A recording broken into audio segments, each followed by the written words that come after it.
All right, we back reading the Art of Seduction. We still doing we still on the 9 characters of seduction. Today, we're gonna do the natural. Like, subscribe, follow, whatever you gotta do. All right, the natural. Childhood is the golden paradise we are always consciously or unconsciously trying to recreate. The natural embodies the longed for qualities of childhood: spontaneity, sincerity, and unpretentiousness. In presence of the in the presence of naturals, we feel at ease, caught up in their playful spirit, transported back to that golden age. Naturals also make a virtue out of weakness, eliciting our sympathy for their trials, making us want to protect them and help them. As with a child, much of this is natural, but some of it is exaggerated, a conscious, seductive maneuver. Adopt the pose of the natural to neutralize people's natural defensiveness and infect them with helpless delight. But that's the number one thing in psychology. Damn near 99% of all your problems is coming from your childhood. That's crazy. Psychological traits of the natural. Children are not as guileless as we like to imagine. They suffer from feelings of helplessness and sense early on the power of their natural charm to remedy their weakness in the adult world. They learn to play again.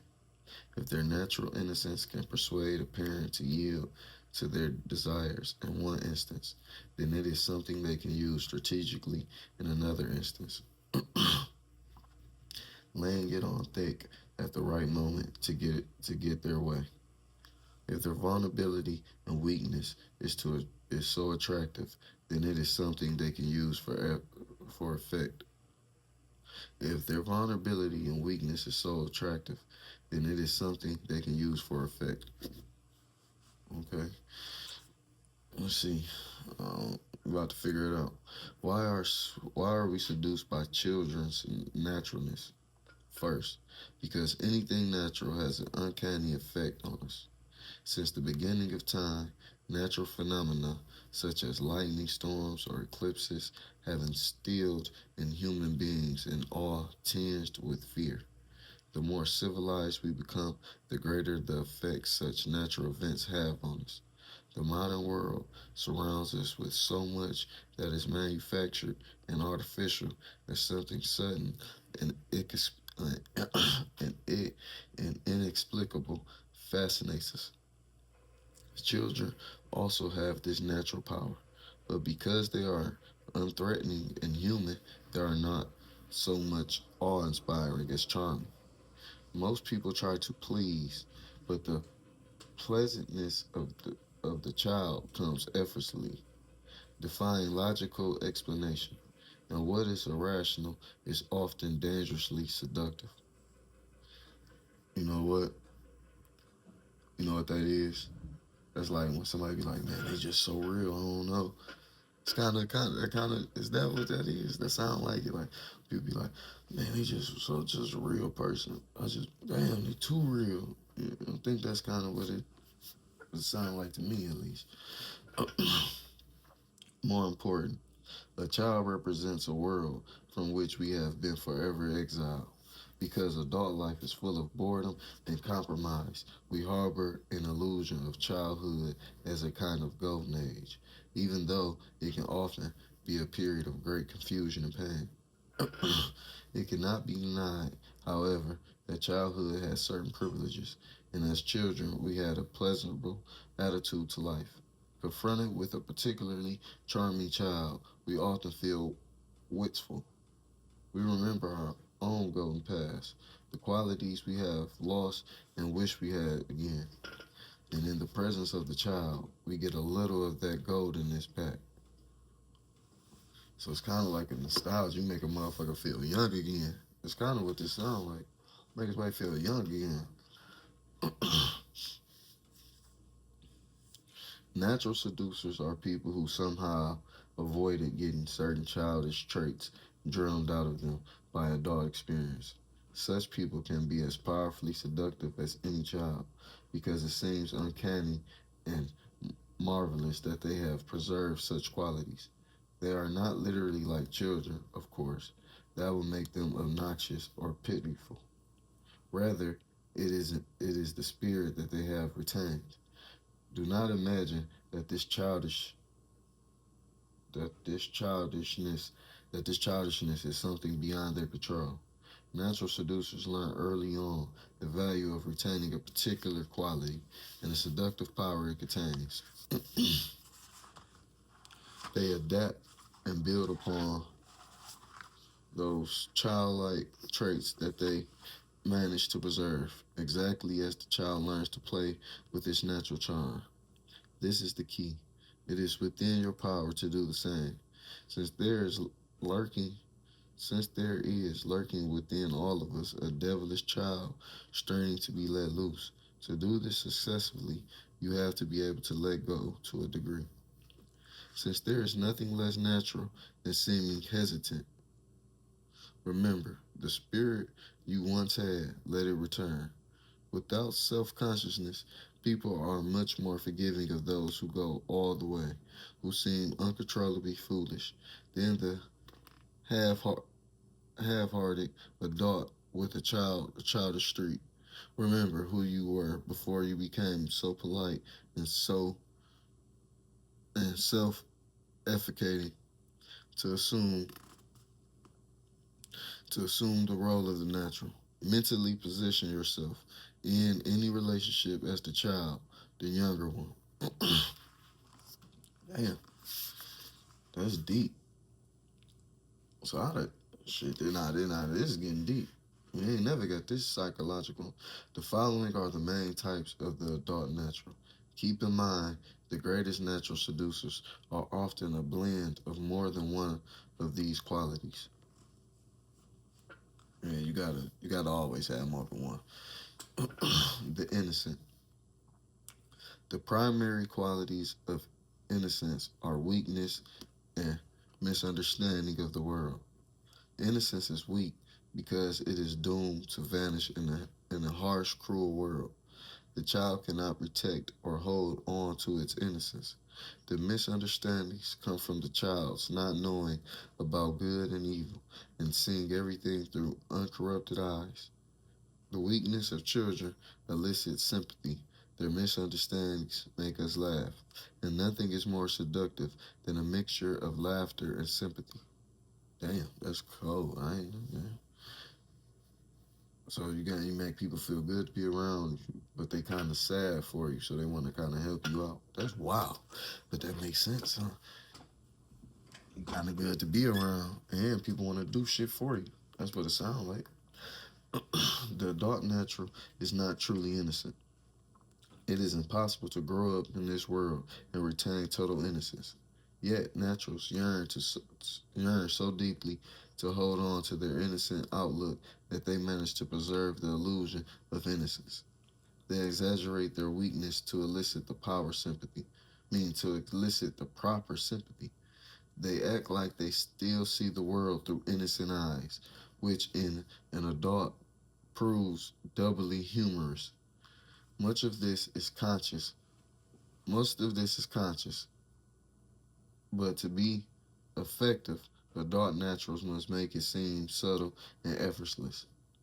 If they are seen as trying to act innocent, it will come across as pathetic. It is better for them to communicate weakness indirectly through looks and glances or through the situations they get themselves into, rather than anything obvious. Since this type of innocence is mostly an act, it is easily adaptable for your own purposes. Learn to play up any natural weaknesses or flaws. It's kind of like playing dumb in a way. You so dumb. No, how would I know? I didn't know that was gonna be there. I don't know that. I trusted them. I thought so. They feeling sympathy and they laughing at you. Like, he's just so good. He don't know no better. But they kind of looking at you like you kind of dumb. Mm-hmm. The imp. Impish children have a fearlessness that we adults have lost. That that is because they do not see the possible consequences of their actions. How some people might be offended, how they might physically hurt themselves in the process. Imps are brazen, blissfully uncaring. They infect you with their light-hearted spirit. Such children have not yet had their natural energy and spirit scolded out of them by the need to be polite and civil. Secretly, we envy them. We want to be naughty too. So there's somebody that you think just free. They get this. You think they say whatever come to their mind, do anything. They just have fun. That's how you looking at it. They ain't scared or nothing. They just gonna say it. You know, like a kid, but not like in a rude way. But you know, like how a child will say just anything come to their mind. Like, no, why would you can't let him come around. You know, he'll say anything. Mm. Okay, It's starting to make a little sense.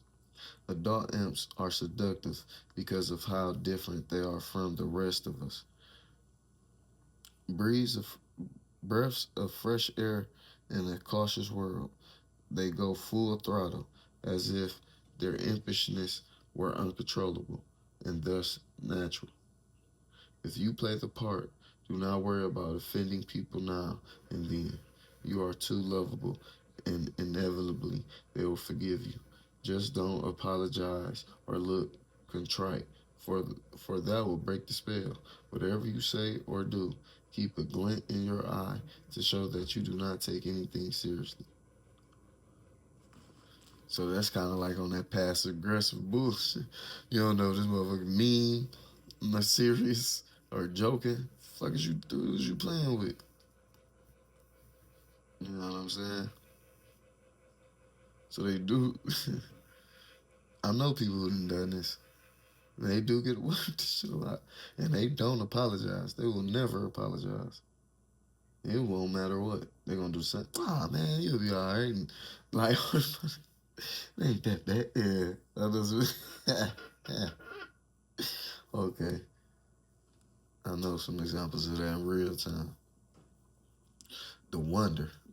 A wonder child has a special, inexplicable talent, a gift for music, for mathematics, for chess, for sport, at work in the field in which they have at work at work in the field in which they have such prodigal skill. These children seem possessed, and their actions effortless. If they are artists or musicians, Mozart types, their work seems to spring from one seems to spring from some inborn impulse, requiring remarkably little thought. If it is a physical talent that they have, they are blessed with unusual energy, dexterity, and spontaneity.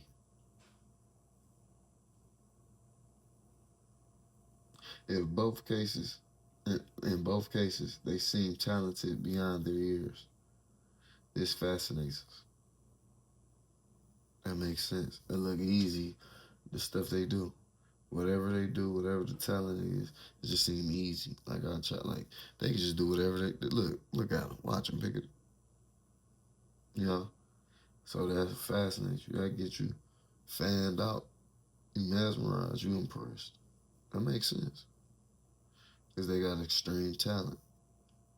I was thinking that would come with the star, but the talent part comes from the natural. They just naturally get that makes damn that make a lot of sense though. Mm. Adult wonders are often former wonder children who have managed remarkably to retain their youthful impulsiveness and, and improvisational skills.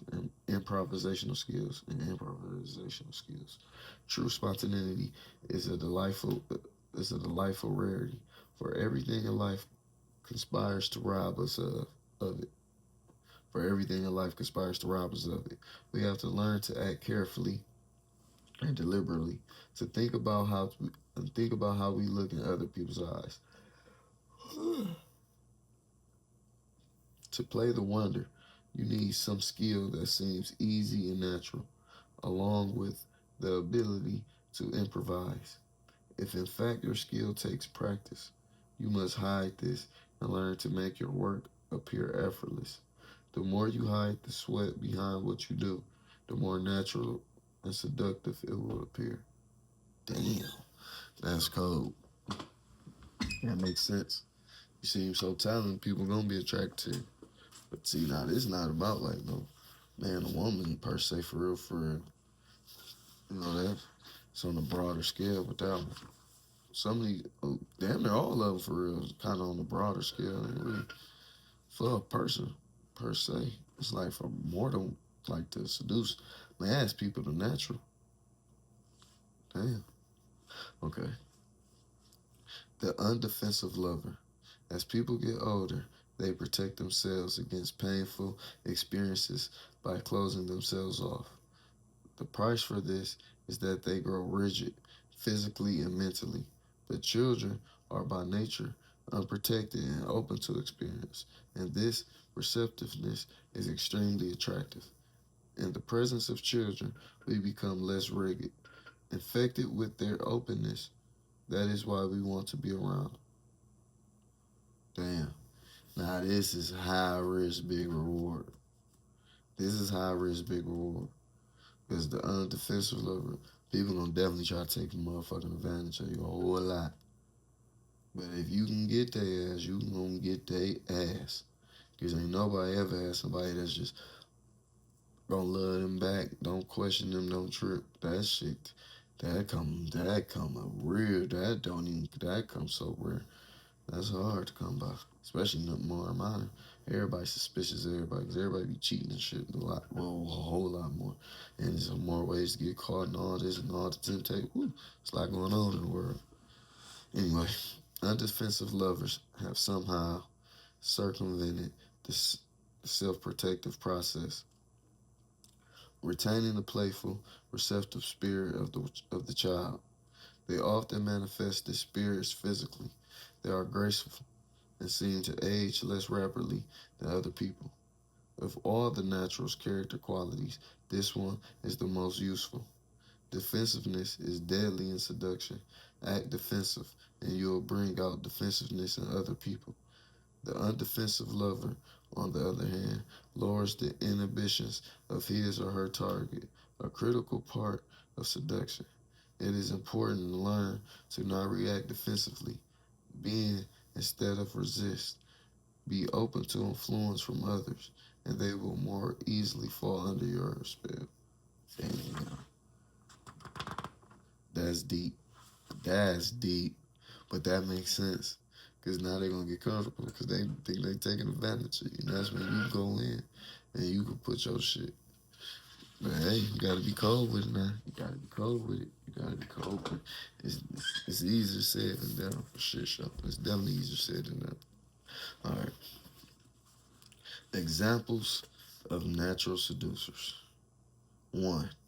As a child growing up in England, Charlie Chaplin spent years in dire poverty, particularly after his mother was committed to an asylum.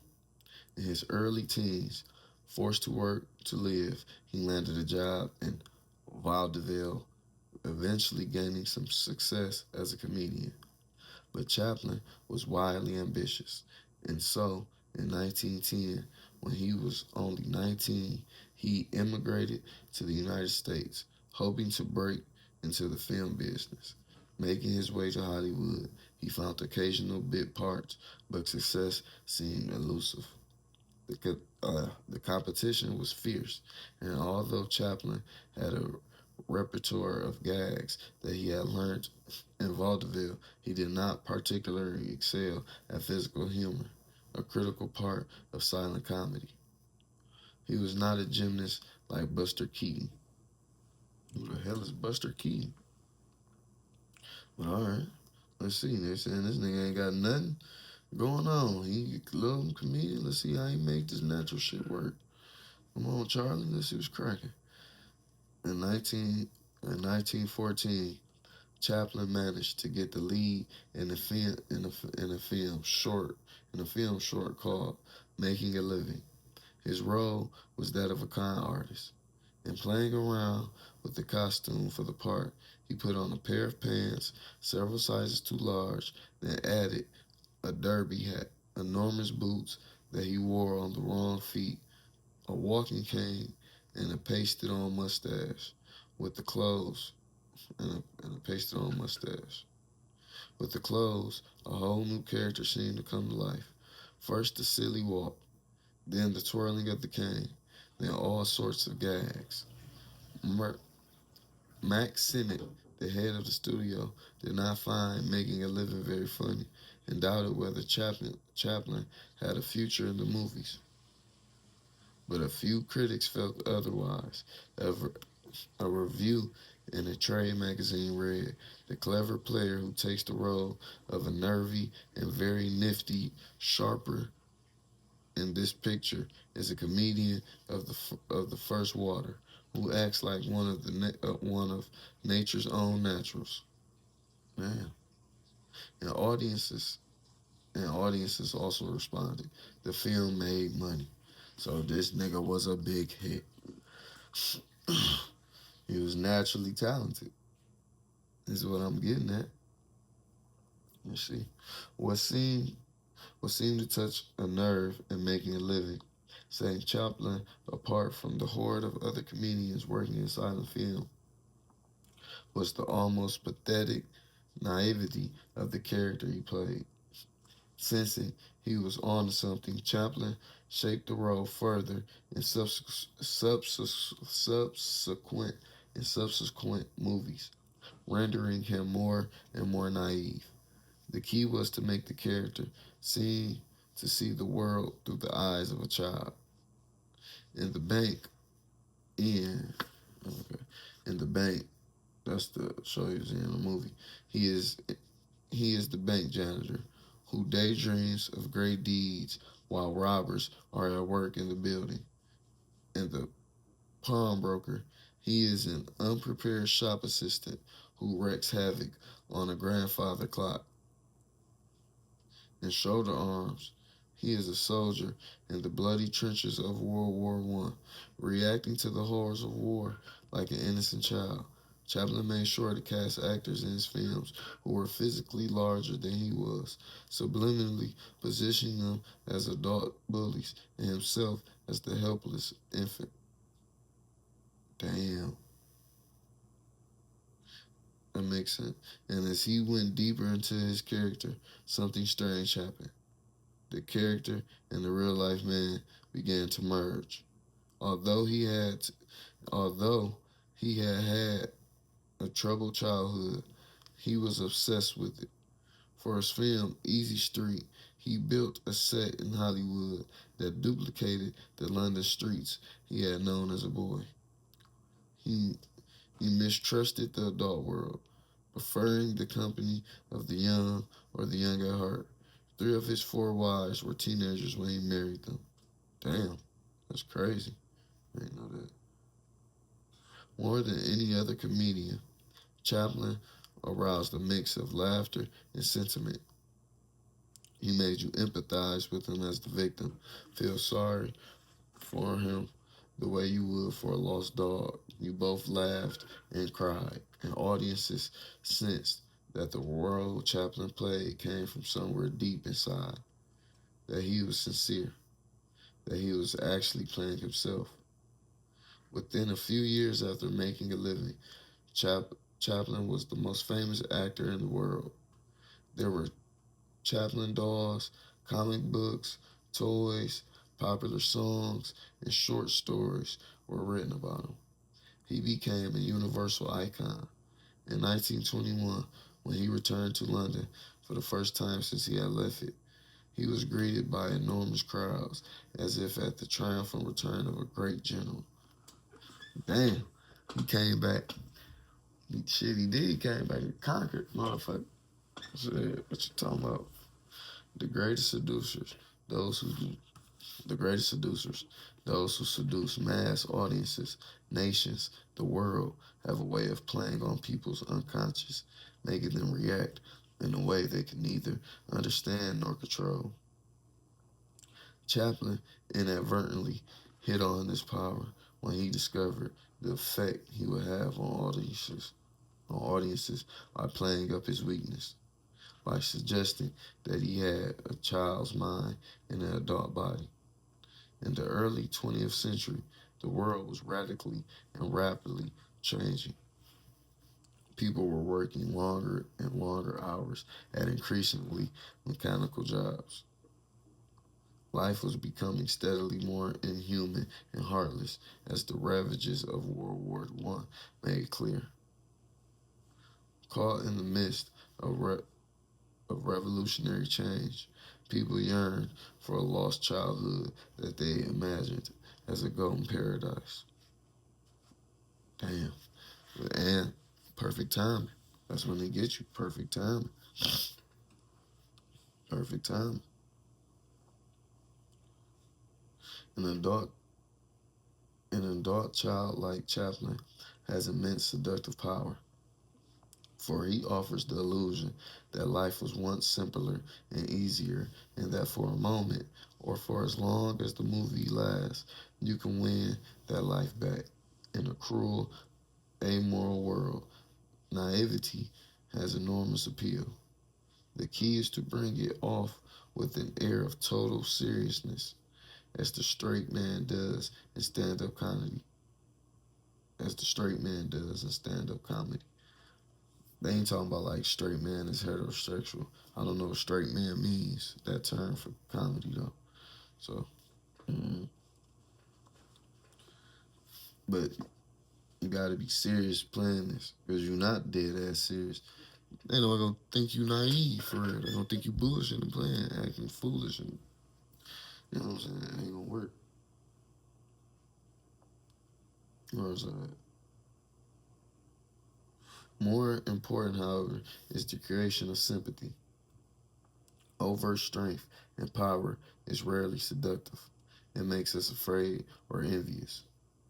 The royal road to seduction is to play up your vulnerability and helplessness. You cannot make this obvious. To seem to be begging for sympathy is to seem needy, which is entirely anti seductive. Do not proclaim yourself a victim or underdog, but reveal it in your manner, in your confusion. A display of natural weakness will make you instantly lovable, both lowering people's defenses and making them feel delightfully superior to you. Put yourself in situations that make you seem weak, in which someone else has the advantage. They are the bully. You are the innocent lamb. Without any effort on your part, people feel sympathy for you. Once people's eyes cloud over with sentimental mist, they will not see how you are manipulating. Damn.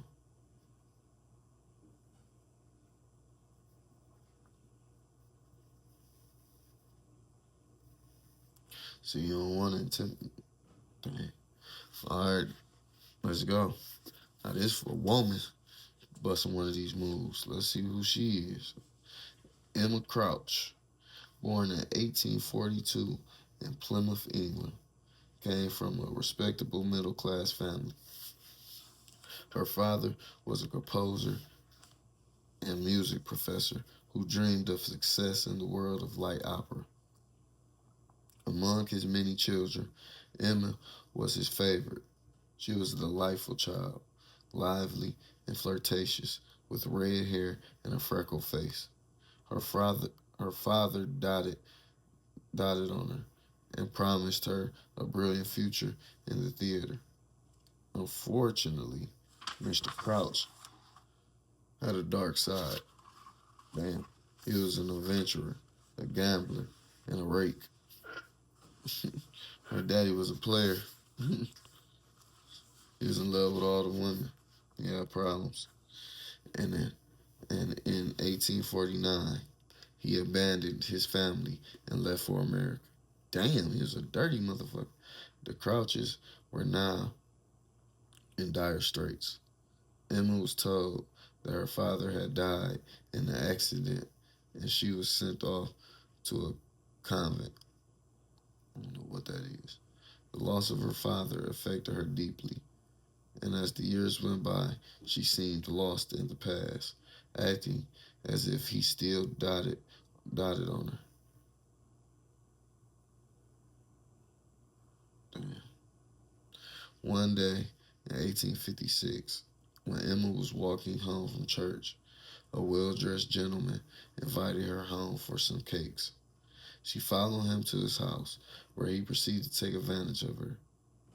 Damn. The next morning, this man, a diamond merchant, promised to set her up in a house of her own, treat her well, and give her plenty of money. She took the money, but left him, determined to do what she had always wanted: never see her family again, never depend on anyone, and lead the grand life that her father had promised her. Oh shit, Emma was a little cold blooded.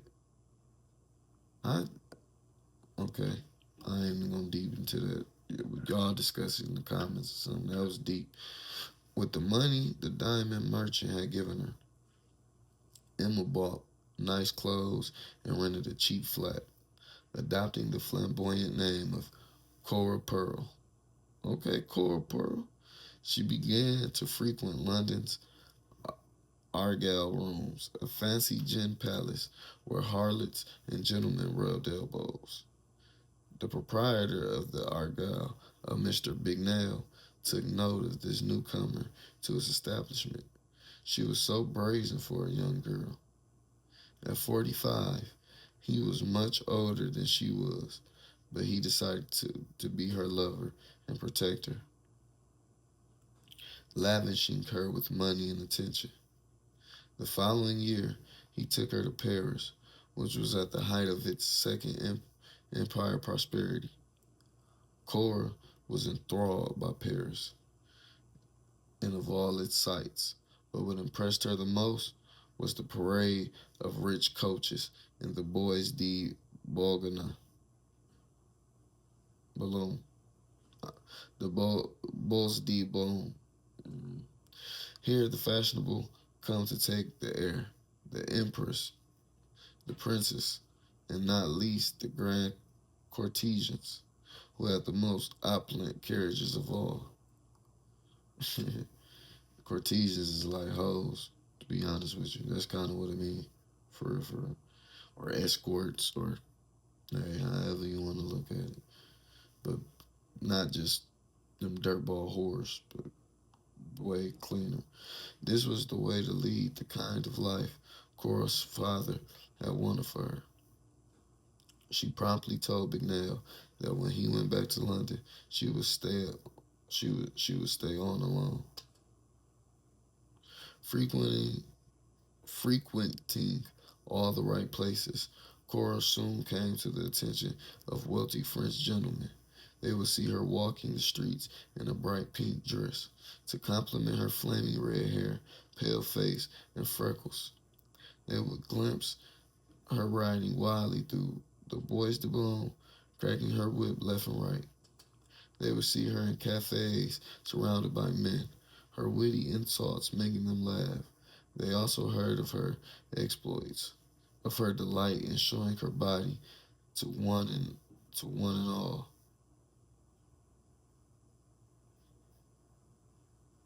Damn, she was a freak.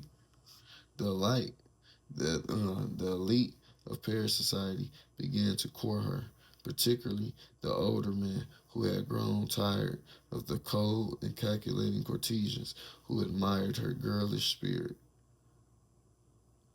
As money began to pour in from various court conquests, the Duc de Mornay, heir to the Dutch throne, Prince Napoleon, cousin to cousin to the emperor. Damn, she was fucking with the big money niggas. She wasn't one of you weak, lame, broke hoes. She had princes and kings, and you know what I'm saying? Fuck is you talking about? Nah, she was the right type of little hoe. She was fucking. Cora spent it. on the most outrageous things. She was balling. A multicolored carriage pulled by a team of cream-colored horses, a rose marble bathtub with her initials inlaid in gold. Damn. Gentleman vied to be the one who would spoil her the most. An Irish lover wasted his entire fortune on her in only 8 weeks. Damn, god damn, Cora. Shit. But money would not buy Cora's loyalty. She would leave a man on the slightest whim. Shit. Hey, hey, man. She was putting down some game on these niggas. They wasn't ready for her. God damn. Cora Pearl. Cora Pearl's wild behavior and disdain for etiquette had all of Paris on edge. She had these motherfuckers in a bunch. They couldn't take. They ain't know what to do. Damn. But all the best ones, they come from this broken shit, fucked up, some sad shit. In 1864, she was to appear as Cupid in the Offenbach operetta Orpheus in the Underworld. Society was dying to see what she would do to cause a sensation, and soon found out. She came on stage practically naked, except for expensive. Woo! Listen, hey, she came out shitting on these hoes. She came on stage practically naked, except for expensive diamonds here and there, barely covering her as she pranced on stage. Look, and she dancing all. Hey, the diamonds fell off. Oh, this bitch was going retarded. Each one worth a fortune. Oh, she was balling on these hoes. They weren't ready. They ain't seen no shit like this. Woo. She did. Each one worth a fortune. She did not stoop to pick them up, but let them roll off into the footlights. Shit, she was fooling. Let them niggas. Not, hey, the gentlemen in the audience, some of who had given her those diamonds, applauded her wildly. Man, God, hey, yeah, yeah, she had the game. Antics like this made Cora the toast of Paris, and she reigned as the city's supreme courtesan for over a decade until the Franco-Peruvian War of 1870 put an end to the Second Empire. It took a war to stop this bitch. She was gonna take over this motherfucker. God, they couldn't do nothing with her. Damn, she was cold blooded. People often mistakenly believe that what people often mistakenly believe that what makes a person desirable and seductive is physical beauty, elegance, or overt sexuality. Yet, Cora Pearl, Cora Pearl Cora Pearl was not dramatically beautiful. Her body was boyish. Her style was garish and tasteless. Damn. What? It ain't sound like her tasteless when she had them diamonds dropping off. Right. Even so, the most dashing men of Europe vied for her favors, often ruining themselves in the process. It was Cora's spirit and attitude that enthralled them. Spoiled by her father, she imagined that spoiling her was natural, that all men should do the same. See, that's why they tell men to spoil their daughters. So she could do the same thing, have these niggas coming with that paper, not bullshit.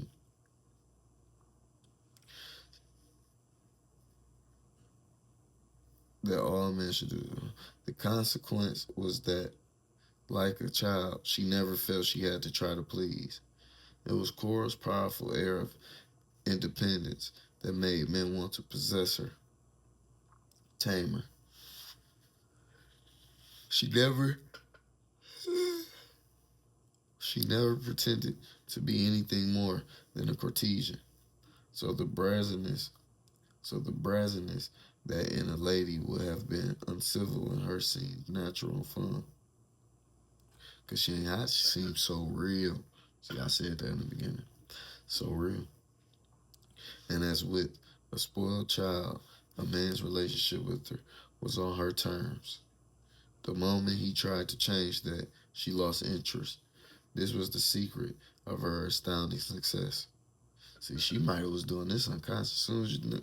But sometimes you gotta move with these motherfuckers. Zero tolerance. You wanna play the game? Alright, motherfuckers over, moving on. You gotta do that. Because a motherfucker try to take advantage of you and play with you. See, that's what women get wrong. That sex on the first. You can do it, but you gotta know how to. As soon as something ain't going right, get the fuck on. And if you really that and you got that good and all that, but you're saying is all that like that, motherfucker come back. Nobody who think they somebody think they something want to get ghosted. Okay. Spoiled children have an undeservedly bad reputation, while those who are spoiled with material things are indeed often insufferable. Those who are spoiled with affection know themselves to be deeply seductive. This becomes a distinctive advantage when they grow up. According to Freud, who was speaking from experience since he was his mother's darling, spoiled children have a confidence that stays with them all their lives. This quality radiates outward, drawing others to them, and in a circular process, making people spoil them still more. Since their spirit and natural energy were never tamed by a disciplining parent, as adults, they are adventurous and bold and often impish or brazen. See, you think you deserve it. That's when they say your mindset. Attract the shit you want. You been getting spoiled all your life. You know that's what you're supposed to get. You're gonna attract some people that know that's what you're supposed to get and gonna do it. Shit. That's real. Mm. The lesson is simple. It may be too late to be spoiled by a parent, but it is never too late to make other people spoil you. It is all in your attitude. People are drawn to those who expect a lot out of life, whereas they tend to disrespect those who are fearful and undemanding. While independence has a provocative effect on us, it appeals to us while also presenting us with a challenge. We want to be the one to tame it, to make the spirited person dependent on us. Half of seduction is stirring such competitive desires. Damn, that's deep. That's deep. All right, number three. In October of 1925, Paris society was all excited about the opening of the Revue Negre, the Revue Negre, jazz, or in fact anything that came from Black America. Damn, okay. I didn't know it was gonna be somebody black. It was too spoke.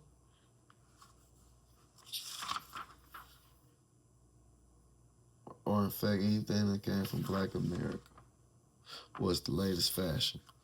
And the Broadway dancers and performers who made up the Revue Negre was African American. On opening night, artists and high society packed the hall. The show was spectacular, as they expected, but nothing prepared them for the last number,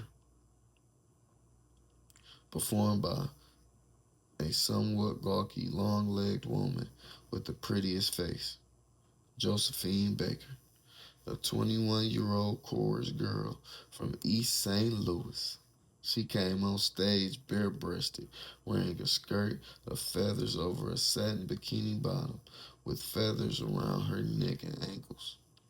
Although she performed her number called Dance Sauvage with another dancer, also clad in feathers, all eyes were riveted on her.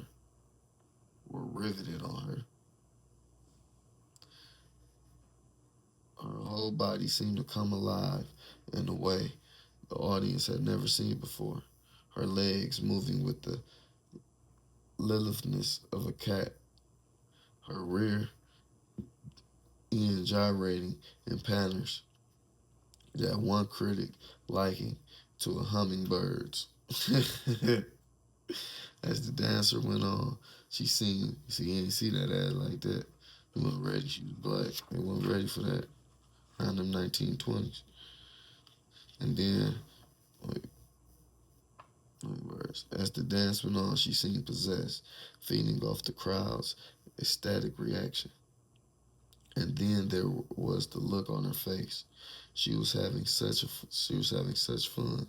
She radiated a joy that made her erotic dance oddly innocent, even slightly comic. By the following day, word had spread. A star was born. Josephine became the heart of the Revue Negre. Paris was at her feet. Within a year, her face was on posters everywhere.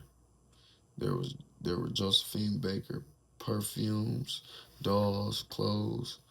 Fashionable French women were slickling their hair back a la Baker, using a product called Baker Fix. They were even trying to darken their skin. God damn. God damn, Josephine. She had these bitches darkening their skin. God damn. She's such sudden fame represented quite a change. For just a few years earlier, Josephine had been a young girl growing up in East St. Louis, one of America's worst slums. She had gone to work at the age of 8, cleaning houses for a white woman who beat her. Damn. She had sometimes slept in a rat-infested basement. There had never been heat in the winter. Shit. She had taught herself to dance in her wild fashion to help keep herself warm.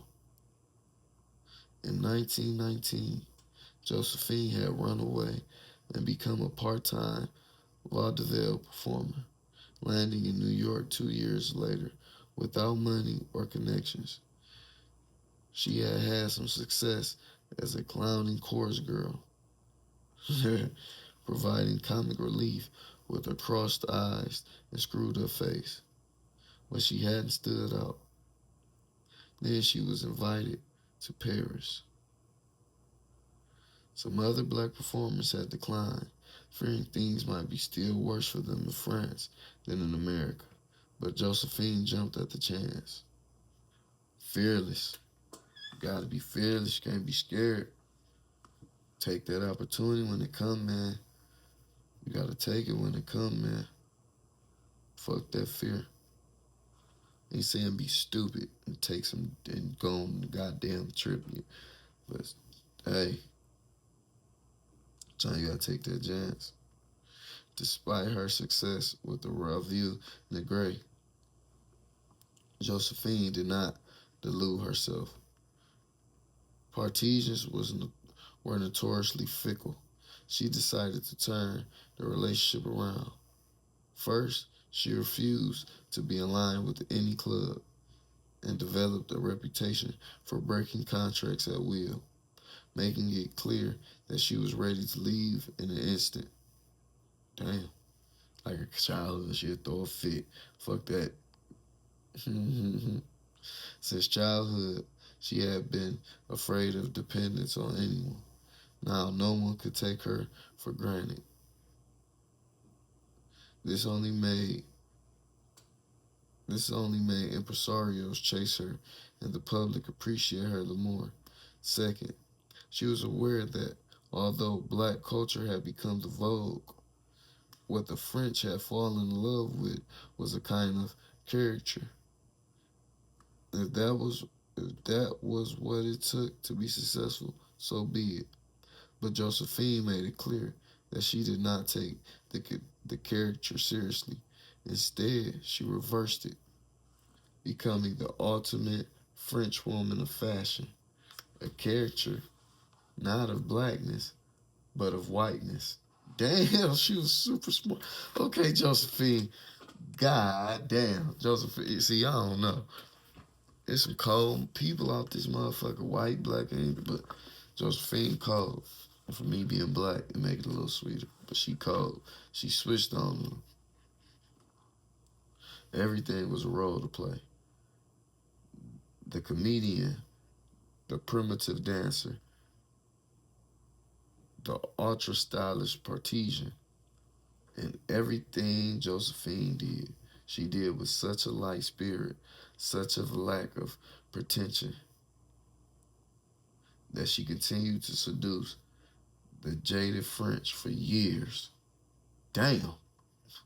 Her funeral. Damn, she died in 1975. Her funeral in 1975 was nationally televised, a huge cultural event. She was buried with the kind of pomp normally reserved only for heads of state.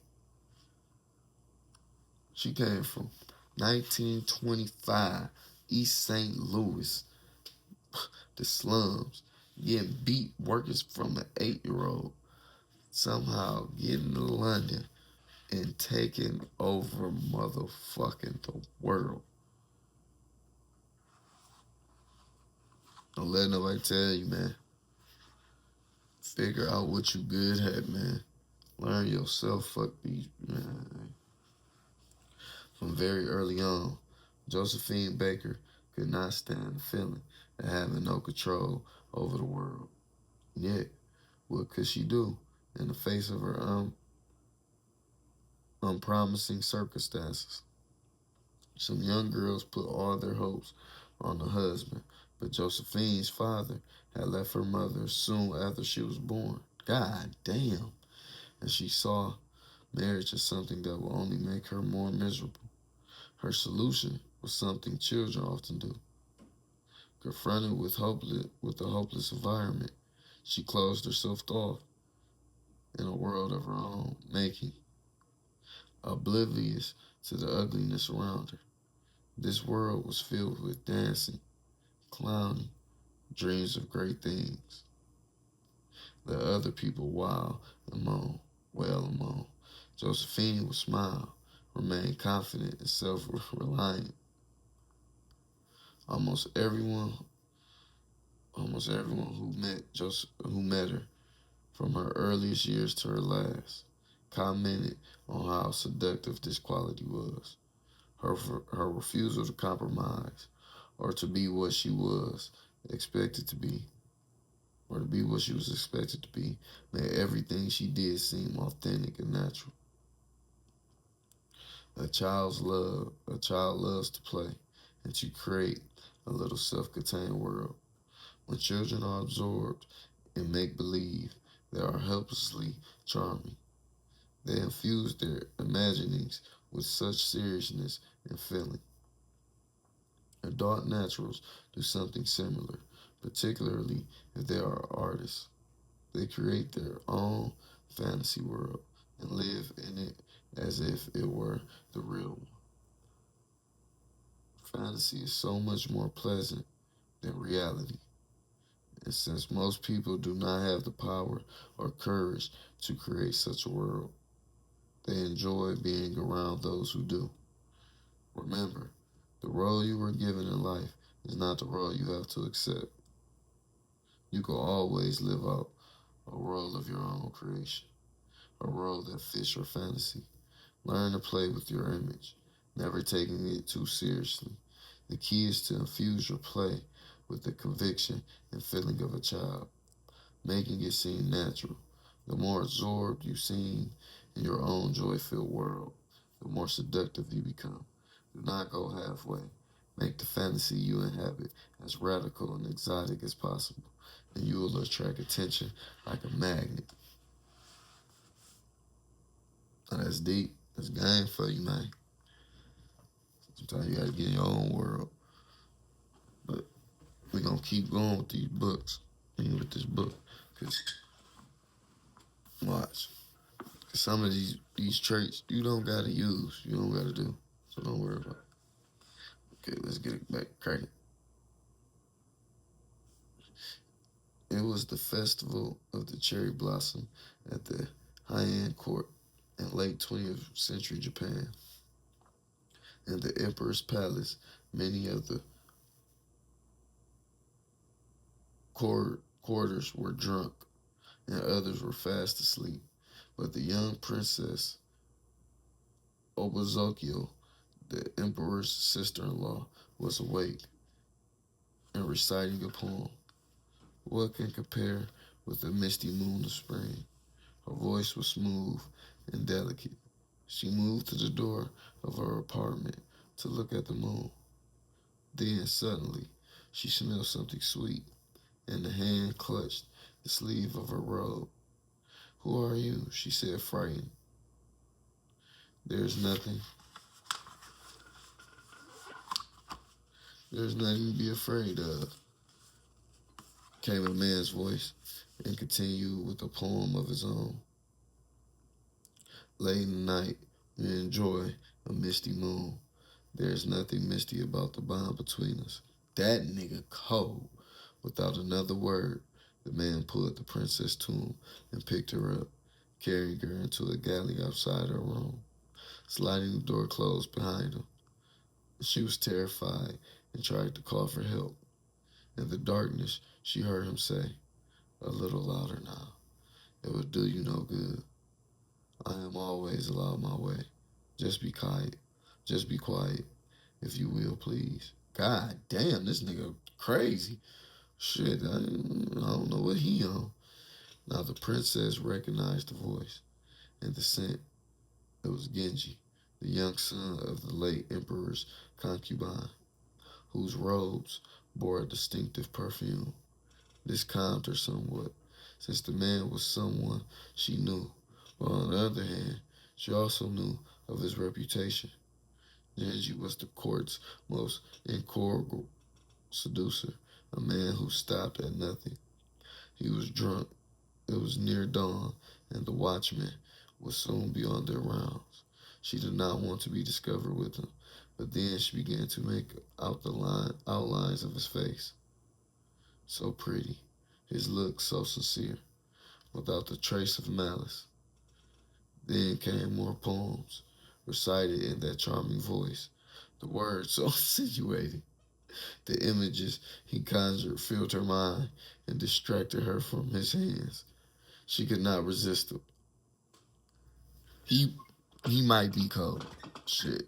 This nigga might be cold. Fuck it. He might be cold. Shit. It's borderline on the borderline, but hey, you know what I'm saying? Hey man, I don't know. As the light began to rise, Genji got to his feet. He said a few tender words. They exchanged fans, and then he quickly left. The serving women were coming through the emperor's rooms by now, and when they saw Genji scurrying away, the perfume of his robes lingering after him, they smiled, knowing he was up to his usual tricks. But they never imagined he would dare approach the sister of the emperor's wife. Man, the boy, hey, in the days that followed, Oborozukio could only think of Genji. She knew he had other mistresses, but when she tried to put him out of her mind, a letter from him would arrive, and she would be back to square one. In truth, she had started the correspondence. Haunted by his midnight visit, she had to see him again. Despite the risk of discovery, the fact that her sister, Kokiden, the emperor's wife, hated Genji, she arranged for further trials in her apartment. But one night, an envious courtier found them together. Word reached to Kokiden, who naturally was furious. She demanded that Genji be banished from court, and the emperor had no choice but to agree. Damn, they done kicked my nigga Genji out the goddamn empire. But Genji went far. Genji went far away, and things settled down. Then the emperor died, and his son took over. A kind of emptiness had come to the court. The dozens of women who Genji had seduced could not endure his absence and flooded him with letters. Even women who had never known him intimately, would weep over any relic he had left behind. A robe, for instance, in which his scent still lingered, and the young emperor missed his jocular presence, and the princesses missed the music he had played on the koto, and Obuzokyo pined for his midnight visit. His midnight visits. Finally, Kokiden broke down, realizing that she could not resist him. So Genji was summoned back to the court. And not only was he forgiven, he was given a hero's welcome. this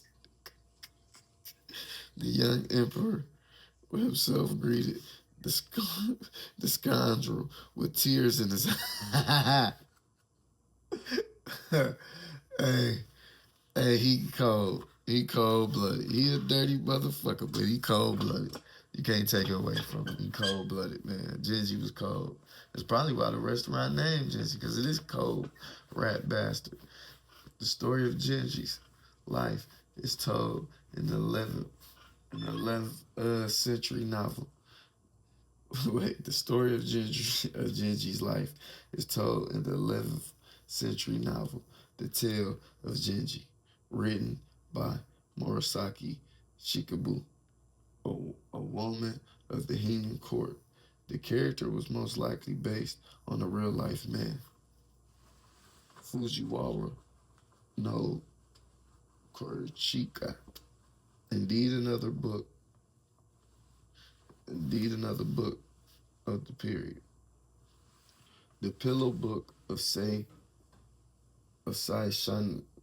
Shanagon describes an encounter between the female author and Kurashiki and reveals his incredible charm and his almost hypnotic effect on women.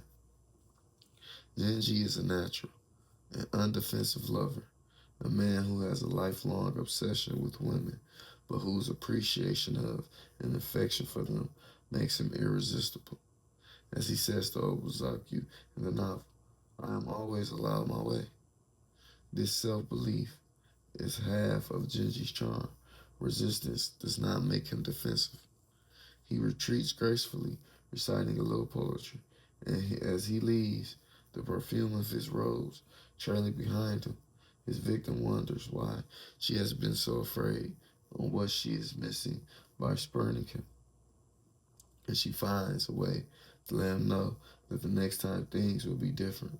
Genji takes nothing seriously or personally, and at the age of 40, an age at which most men of the 11th century were already looking old and worn, he still seems like a boy. His seductive powers never leave him. Damn, Genji was the man. He was doing, he was busting the moves, yo. He was busting the moves. He was busting the moves, yo.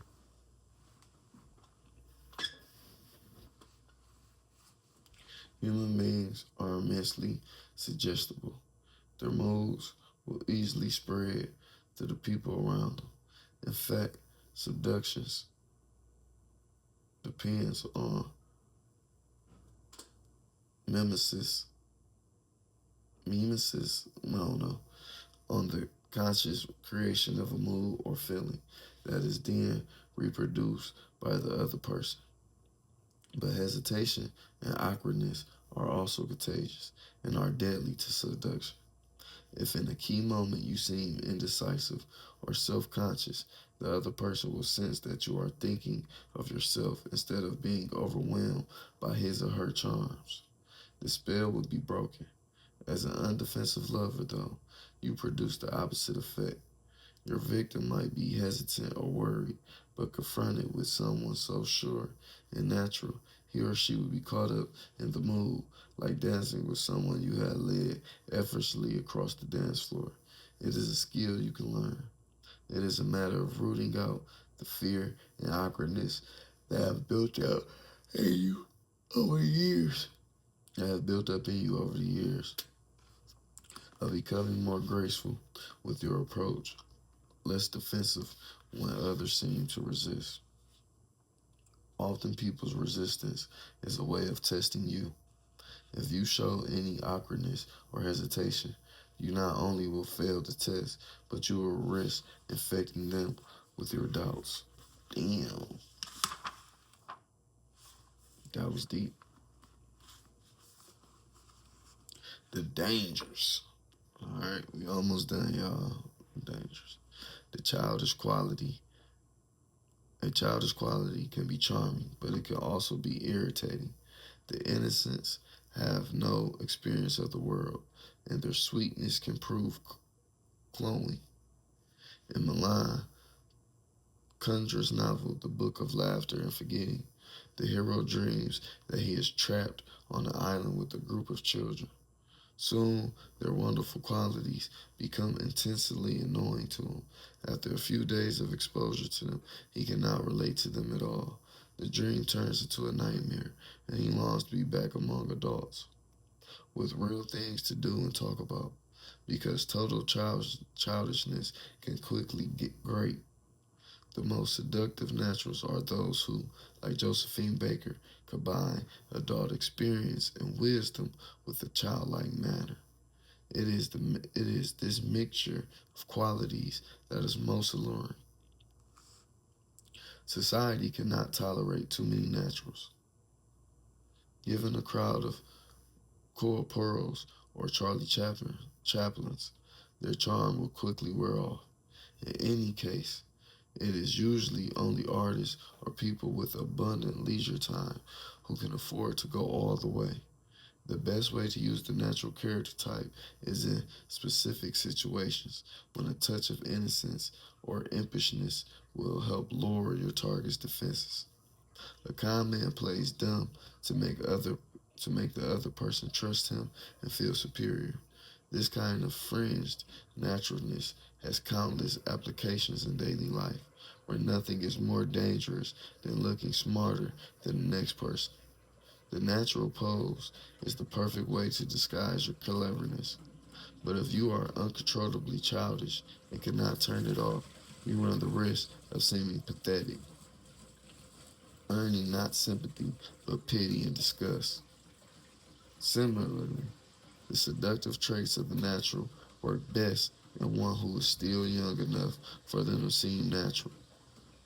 They are much harder for they are much harder for an older person to pull off. Cora Pearl did not seem so charming when she was still wearing her pink flouncy dresses in her 50s. The Duke of Buckingham, who seduced everyone in the English court in the 1620s, including the homosexual King James I himself, was wondrously childish in looks and manner. But this became obnoxious and off-putting as he grew older, and he eventually made enough enemies that he ended up being murdered. Damn. As you age, then then your natural quality should suggest more of the child's open spirit, less an innocence that will no longer convince anyone. You feel me? Take more of the Josephine Baker route. She mastered it more than more than everybody. It wasn't nothing really negative to say about Josephine on any of the ways she did it. She did it all the way the right way. She had the perfect mixture of the natural and the darkness that you need. Well, that's that. Next, we doing the coquette. So like, subscribe, get with me, man.